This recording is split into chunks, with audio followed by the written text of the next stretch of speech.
Hello दोस्तों, good morning. Welcome back to Ambition Classes. देखिए, आज हम न्यूमेरिकल क्लास करने जा रहे हैं रेशियो एंड प्रोपोर्शन का। आज ये क्वेश्चन आपको जो रेशियो एंड प्रोपोर्शन का करवाने जा रही है, प्रीवियस ईयर क्वेश्चंस हैं, तो आप लोग इसको थोड़ा ध्यान से देखिएगा।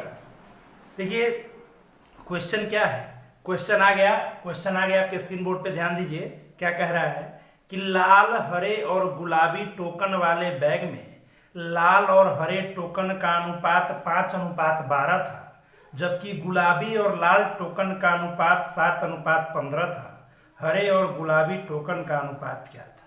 और इसको देखा जाए, यहाँ पे पढ़ा जाए, लिखा हुआ है in a bag containing red, green and pink tokens the ratio of a red to green tokens was 5:12, while the ratio of pink to red tokens was 7:15. What was the ratio of green to pink tokens? ध्यान दीजिए बच्चों, क्या कह रहा है ये लाल, हरा और गुलाबी, मतलब रेड, ग्रीन और पिंक कलर का टोकन है।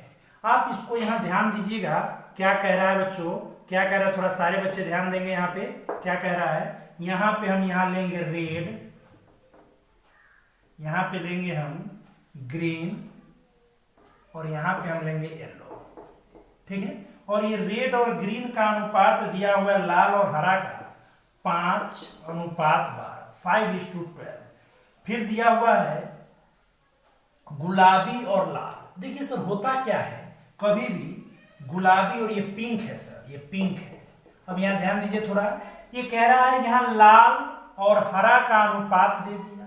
अब आपको हरा और गुलाबी का अनुपात नहीं दिया है, लाल और गुलाबी का अनुपात दिया बच्चों। तो ये होता क्या है रेशियो एंड प्रोपोर्शन में, जिसका रिश्ता जिसके साथ रहता है हम उसी को लेते हैं। यहां लाल हरा था, हमने लाल हरा ले लिया, लेकिन अब यहां पे आपका गुलाबी और लाल है, तो आप यहां पे पिंक ले लो। और गुलाबी और लाल का अनुपात दिया हुआ है 7:15, 7:15। ये रेशियो निकालने का जो तरीका है मित्रों, ध्यान दीजिएगा, ये रेशियो निकालने का तरीका हम कैसे इसको निकालते हैं। अब ये सवाल था कि लाल और हरा का अनुपात 5:12 है और पिंक और रेड का अनुपात 7:15 है। ये जगह खाली है मित्रों, तो आपको करना क्या है, बगल का नेबर लेना है, पड़ोसी लेना है। ये जगह खाली है तो इसके बगल में 15 है, तो ये 15 ले लीजिए। और इसके जगह खाली है तो इसके बगल में 5 है, तो ये 5 ले लीजिए। अब इसको हम काटेंगे, तो कटेगा कैसे, कैंसिल आउट कैसे करना है। अब पिंक में भी 5 है, रेड में भी 5 है, ग्रीन में भी 5 है, 5। अब इस 5 से इसको मन किसी को काट दीजिए, मैं इसी को काट दिया, 5 तिया 15। अब यहाँ 3 से कटने वाला इसमें है, 3 से कटने वाला इसमें है, लेकिन 3 से कटने वाला इसमें नहीं है, तो ये नहीं होगा। तो ये हो जाएगा 7:15:36, 7:15:36। अब आपसे पूछ रहा है हरा और गुलाबी, तो हरा मतलब ग्रीन, गुलाबी मतलब पिंक। तो हरा है आपका 36, गुलाबी है ये, तो आंसर होगा 36:7। अब ध्यान दीजिए, यहाँ पे आंसर क्या होगा दोस्तों, 36:7। सवाल क्या कह रहा था, एक बार और सुनिए। लाल, हरा और गुलाबी टोकन है, मतलब 3 प्रकार के 3 टाइप्स ऑफ टोकन है। पहला है रेड कलर का, फिर ग्रीन कलर का, फिर पिंक कलर का। और ये दिया हुआ लाल और हरा, मतलब रेड और ग्रीन का अनुपात दिया था, फिर आपको पिंक और रेड का अनुपात दिया था। ये जगह खाली था तो हमने इसको यहाँ ले लिया, ये जगह खाली था तो इसके पड़ोसी को हमने यहाँ ले लिया। अब यहाँ हमने कैंसिल आउट किया। और आपसे पूछ रहा है ग्रीन और पिंक, तो ग्रीन है आपका 36 और पिंक है आपका 7। ये आपका आंसर हो गया दोस्तों। रेशियो निकालने का बहुत सारा तरीका है, लेकिन मेरा जो तरीका है वो सबसे अलग है। इसके पीछे कारण है कि जब मैं प्रॉफिट एंड लॉस पढ़ूंगा तो इसका बहुत सारा यूज आएगा, परसेंटेज पढ़ूंगा उस समय भी बहुत यूज आएगा, इसीलिए हम इसको पड़ोसी मेथड से बनाने का प्रयास करते हैं मित्रों। तो आप लोग क्या कीजिए, इसको पड़ोसी मेथड से बनाइए तो बहुत मजा आएगा। सारे बच्चों को समझ में आ गया। चलिए नेक्स्ट सवाल क्या कह रहा है, थोड़ा ध्यान दीजिए। नेक्स्ट सवाल क्या कह रहा है, हम थोड़ा नेक्स्ट सवाल की तरफ बढ़ रहे हैं। यहां पे चलिए नेक्स्ट सवाल क्या कह रहा है, ये नेक्स्ट सवाल क्या कह रहा है। अंशल और स्नेहा हैं, 2 दोस्त हैं। एक अंशल और स्नेहा के आय का अनुपात मतलब इनकम का जो रेशियो है वो 5:3 है, 5:3 है। व्यय का अनुपात एक्सपेंडिचर का जो रेशियो है 8:5 है, और उनकी बचत है 2:1, और उनकी कुल बचत 3687 है। तब अंशल की आय क्या है? ध्यान दीजिए, तो ऐसे सवाल अगर आएंगे तो आप यहाँ पे सॉल्यूशन करेंगे और आप यहाँ पे लिख लेना अंशल और यहाँ पे लिख लेना है आपको स्नेहा। तो अंशल और स्नेहा के आय का अनुपात दिया हुआ है दोस्तों 5:3, आय मतलब इनकम और खर्च मतलब एक्सपेंडिचर, इसका दिया हुआ 8:5। अब एक बात बताइए, और इसका सेविंग भी दिया हुआ है, तो सेविंग कितना दिया हुआ है 2:1। बच्चों क्लियर दिमाग लगाइए थोड़ा। कोई आदमी अगर कमाता है, कोई आदमी अगर इनकम जनरेट करता है तो उसका खर्च भी होगा, वो स्वाभाविक सी बात है। और जब खर्च होगा तो कमाएगा, खर्च करेगा और कुछ बचाएगा भी। तो कमाता है, इनकम है, एक्सपेंडिचर है, सेविंग है। अब एक बात बताइए, कोई आदमी 5 रुपया कमाकर 8 रुपया खर्च करेगा, क्या वो कभी सेविंग हो सकता है? कभी नहीं हो सकता। क्या कोई स्नेहा नाम की लड़की है 3 रुपया कमाकर 5 रुपया खर्च करेगी, क्या कभी भी सेविंग कर सकती? नहीं कर सकती। लेकिन यहाँ पे सेविंग लिखा हुआ है। इसका मतलब तो दोस्तों ये क्लियर रहिए कि सवाल में हमको कुछ ना कुछ एक्स्ट्रा दिमाग लगाना होगा। अब हमको ये दिमाग लगाना है इसमें क्या करे कि घटाने पे यहाँ 2 आ जाए, यहाँ 1 आ जाए। हम अपने मन से दोस्तों यहाँ पे 2 से गुना करते हैं। अब यहाँ देखिए, यहाँ अंशल लेंगे, यहाँ स्नेहा लेंगे, हो गया 5 दूना 10, 3 दूना 6, 8, 5, 5:2, 10, 3:2, 6, फिर 8, 5। अब देखिए 10 रुपया इसका आय है, इनकम, 8 रुपया इसका खर्च है, एक्सपेंडिचर है। तो एक बात बताइए बच्चों, 10 रुपया कमा कर आएगा, 8 रुपया खर्च, तो सेविंग कितना 2, और यहाँ 6 कमा कर आएगा, 5 खर्च, तो सेविंग कितना 1। अब देखिए ऊपर भी सेविंग था 2:1 और नीचे भी सेविंग है 2:2, मतलब जो मेरा बनाना था वो मेरा क्या है यहाँ पे सही है। अब सवाल में दिया हुआ है 3687, मतलब कि उसका टोटल सेविंग दिया हुआ है 3687। तो अंशल की आय क्या है? सर एक बात बताइए, हम यहाँ पे एक अपना फॉर्मूला बनाते हैं सर। मेरा फॉर्मूला है वैल्यू बट्टा किसकी गुने चाहिए। ये मेरा अपना बनाया गया फॉर्मूला है। ये वैल्यू क्या होता है 3687, मतलब 3687, मतलब 3687 रुपया कुल सेविंग दिया है, कुल बचत दिया है। लेकिन आपके अनुसार कुल बचत कितना है? 213 है। और आपसे अंशल का आय पूछ रहा है, इनकम पूछ रहा है। तो अंशल का इनकम कितना है 10 है, तो 3 से आप काटोगे तो 1229, तो आंसर हो जाएगा 12,290। इसका मतलब अंशल का इनकम कितना होगा दोस्तों 12,290 रुपए। दोस्तों क्लियर है? ऐसे अगर सवाल आएंगे तो आपको क्या करने पर, मैं और पढ़ देता हूं, ध्यान दीजिए क्या बोल रहा है। अंशल और स्नेहा के आय का अनुपात 5:3 है, और व्यय का अनुपात 8:5 है, और बचत का अनुपात 2। ये सारा प्रॉब्लम में दिया गया है। अब आपको यहाँ पे क्या करे कि ये 2 आ जाए, ये 1 आ जाए, तो हम 2 से गुना कर दिए, तो 5 दूना 10, 3 दूना 6, तो 10 रुपया कमाया, 8 रुपया खर्चा, तो बचाया कितना 2 रुपया। 6 रुपया कमाया, 5 रुपया खर्चा, बचाया कितना 1 रुपया। अब सवाल कहता है टोटल बचत इतना, लेकिन आपके अनुसार टोटल कितना है 3, और हमको चाहिए क्या अंशल का आय, अंशल का आय कितना है 10। क्लियर है दोस्तों? चलिए दोस्तों ये समझ में आ गया, सारे बच्चों को क्लियर है। देखिए कोई भी इनकम और एक्सपेंडिचर का जो भी सवाल होता है, इनकम और एक्सपेंडिचर पे जो भी बेस्ड होता है, उसको करना क्या है आपको वहां पे। देखिए ये तो स्वाभाविक सी बात है कि कितना आदमी इनकम जनरेट कर रहा है और कितना खर्च कर रहा है। अगर इनकम माइनस एक्सपेंडिचर अगर हम करें तो सेविंग पता चलेगा, वही तो हमने किया है। तो देखिए सवाल को कैसे बनाना, मैं सारा सवाल आपको यही रेशियो, चाहे परसेंटेज का हो, चाहे प्रॉफिट एंड लॉस का कोई भी सवाल हो, हम लोग इसी प्रोसेस पे पढ़ेंगे। क्लियर है दोस्तों? चलिए सारे बच्चे नोट डाउन करते रहिए। चलिए ध्यान दीजिए सर थोड़ा ध्यान दीजिए। आप लोग क्या कह रहा है कि 3 दोस्त हैं, देखिए सॉरी दिया हुआ है मीरा, और तीसरा सवाल क्या है, मीरा और मीरा का खर्च और बचत का अनुपात, देखिए मीरा के खर्च और बचत का अनुपात 3:2, उसकी आय 10% बढ़ जाती है और उसका खर्च 12% बढ़ जाता है, तो उसके बचत में कितने प्रतिशत की वृद्धि होगी। मीरा नाम की कोई लड़की है, इसका मीरा का खर्च है, मीरा का बचत है।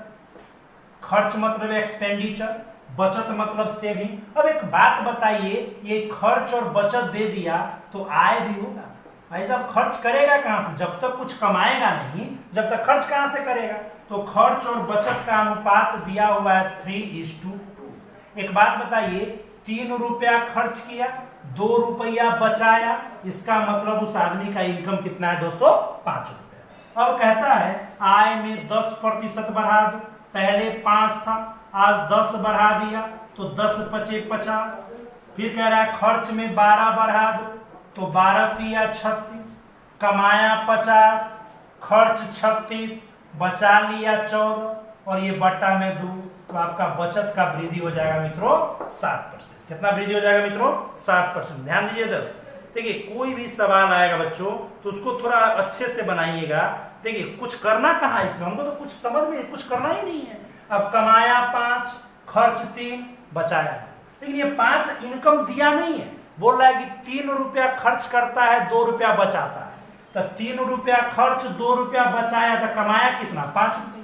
अब 5 कमा के 3 खर्चा तो सेविंग 2।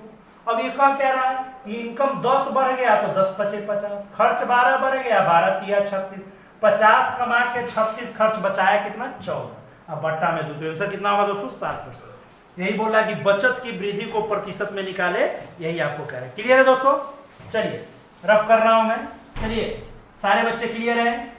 चलिए ऐसे सवाल को आप ऐसे आसानी से बना सकते हैं, ऐसा बहुत सारा सवाल पूछा जाता है एग्जाम में, और ये भी प्रीवियस ईयर क्वेश्चन सर है, और ऐसे एग्जाम में क्वेश्चन बहुत पूछे जाते हैं। क्लियर है दोस्तों, चलिए नेक्स्ट सवाल देखिए क्या कह रहा है। कह रहा है सी और डी के आय का अनुपात 3:2 है, डी और ई के आय का अनुपात 5:4 है।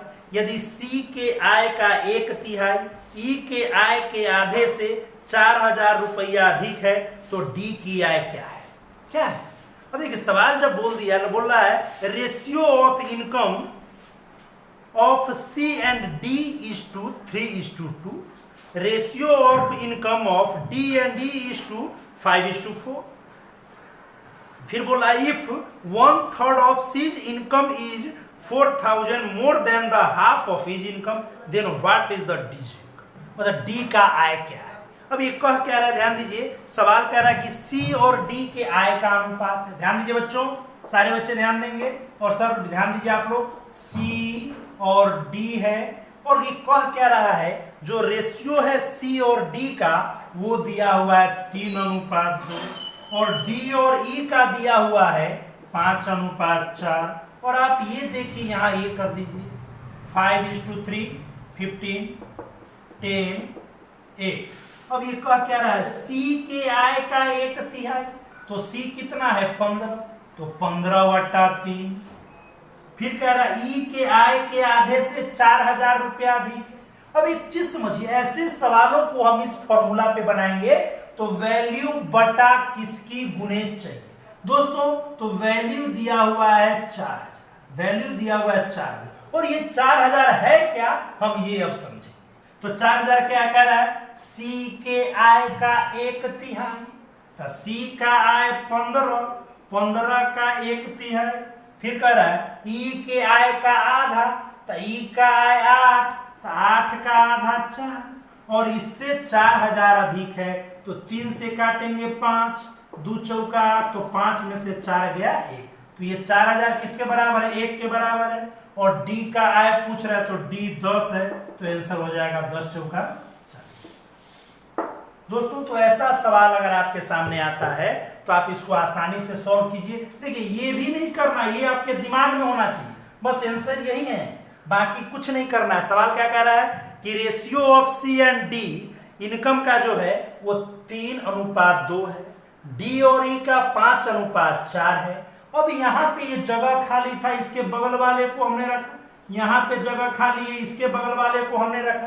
3 × 5 15, 2 × 5 10, 2 × 4 8। अब सवाल कह रहा है कि 4000 रुपया अधिक है। क्या अधिक है भाई?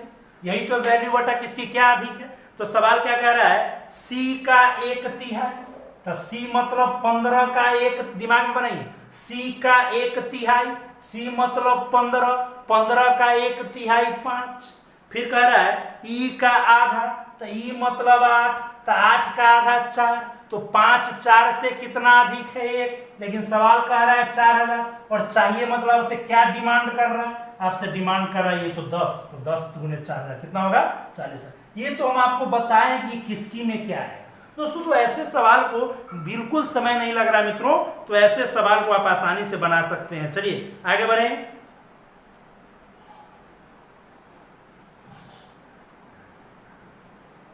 चलिए ध्यान दीजिए, नेक्स्ट सवाल। चलिए क्लियर है दोस्तों। चलिए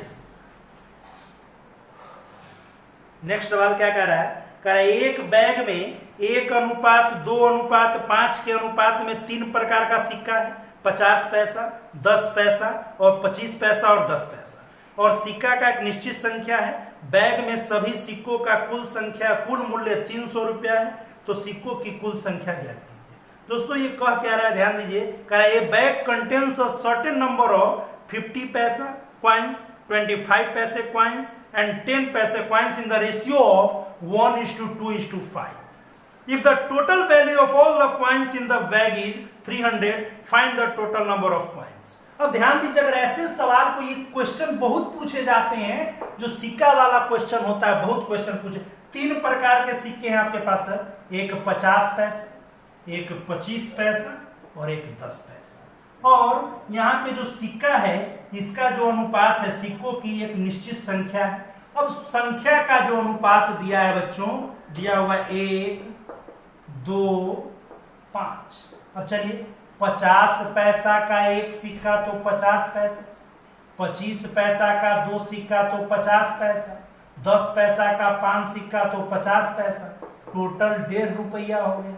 सवाल कह रहा है कि टोटल 300 रुपया है, लेकिन आपके अनुसार टोटल 1.5 रुपया है और कुल सिक्का पूछ रहा है। तो कुल सिक्का कितना है, 5, 2, 7, 1, 8। कुल सिक्का तो यही है। अब दशमलव उड़ाएंगे, ये डेसिमल तो 0 जाएगा, तो 15 से 200, तो 200 8 1600, मतलब कुल सिक्का कितना होगा दोस्तों 1600। बताइए किसी को भी कोई परेशानी है किसी प्रकार का?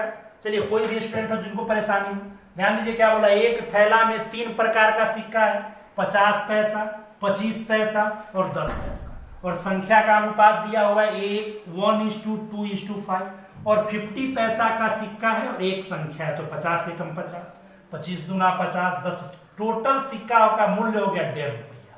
सवाल कह रहा है टोटल मूल्य 3000, लेकिन आपके अनुसार टोटल मूल्य 1.5 रुपया। और आपको चाहिए क्या, टोटल सिक्का। तो टोटल सिक्का 5, 2, 7, 1, 8। देखिए क्वेश्चन यहाँ पे लिखा हुआ है और क्वेश्चन से यहाँ पे कंपेयर कीजिए। क्वेश्चन जो कहता है सर उसको बनाइए, बहुत मजा आएगा सर। और अभी तक आप जो भी सवाल देखे किसी में भी आपको समय नहीं लगा होगा, इसको रफ कर दें। चलिए नेक्स्ट सवाल कह रहा है, 1 साल पहले ए और बी के वेतन का अनुपात 5:6 था और उनके पिछले और वर्तमान वर्ष के व्यक्तिगत वेतन का अनुपात 2:3 और 3:4 है। यदि वर्तमान वर्ष के कुल वेतन का जोड़ 6200 है तो बी का वर्तमान वेतन ज्ञात कीजिए। क्वेश्चन यहाँ पे लिखा हुआ है सर, लिखा हुआ है, अगर देखा जाए इंग्लिश में, 1 year ago the ratio between A salary and B salary was 5:6। मतलब 1 साल पहले ए और बी के सैलरी का अनुपात था 5:6, लेकिन आज ए के सैलरी का अनुपात है 2:3 और बी के सैलरी का अनुपात है 3:4। और अब उसके वर्तमान का अनुपात दिया हुआ है 6200 और आपसे पूछ रहा है कि बी का वर्तमान ज्ञात कीजिए। सबसे पहले ए और बी के अभी वाला निकाल, तो ए का 1 साल पहले 5 था। अब ए का कंपेयर आप ए से करो और बी का कंपेयर आप बी से करो। तो ए का 1 साल पहले 5, लेकिन आपके अनुसार 1 साल पहले 2, और ए का अभी कितना है 3, और बी का 1 साल पहले 6, यहाँ पे 3, अभी कितना है 4। तो ये हो गया 15/2 8/1। तो ये हो जाएगा 15:16।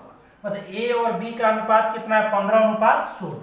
तो टोटल कह रहा है 6200, लेकिन आपके अनुसार टोटल 31 है और हमको बी का इनकम चाहिए, तो बी का इनकम 16 है। तो 31 दूना 6200, 16 दूना 3200। दोस्तों कैसा लगा? चलिए ये सवाल क्या कह रहा है, थोड़ा ध्यान दीजिए। सवाल क्या कह रहा है दोस्तों, कह रहा है 1 साल पहले ए और बी के वेतन का अनुपात 5:6 था। अब ये मान लीजिए 2020 है, 2020 में 2019 में ए और बी का इनकम इतना, लेकिन ए का तुलना 2019 और 2020 से किया गया तो 2:3 और बी का 3:4। तो ए का कंपेयर ए से और बी का कंपेयर बी से। तो कह रहा है उनके वेतन और वर्तमान वर्ष के व्यक्तिगत वेतन का अनुपात 2:3 है और 3:4 है। तो ए का 5, लेकिन आपके अनुसार पहले 2 और चाहिए 3। अभी वाला हमको पूछ रहा है, और वर्तमान मतलब अभी का पूछ रहा है, प्रेजेंट में। तो पिछले साल प्रीवियस ईयर 6 था, लेकिन यहाँ पे 3 था, और हमको चाहिए अभी का तो 4 है। तो यहाँ ध्यान दीजिए, तो कभी भी कंपेयर सेम में होता है। तो 5 गुने 3 15/2, 4 दूना 8, तो 15:16, टोटल 6200, लेकिन आपके अनुसार टोटल 31, और हमको किसका चाहिए, बी का तो 16। तो आंसर कितना होगा दोस्तों, 3200। चलिए कैसा लगा, सारे बच्चों को सबको समझ में आ गया? चलिए सर मिलेंगे हम आप लोगों से नेक्स्ट क्लास में। चलिए धन्यवाद सर।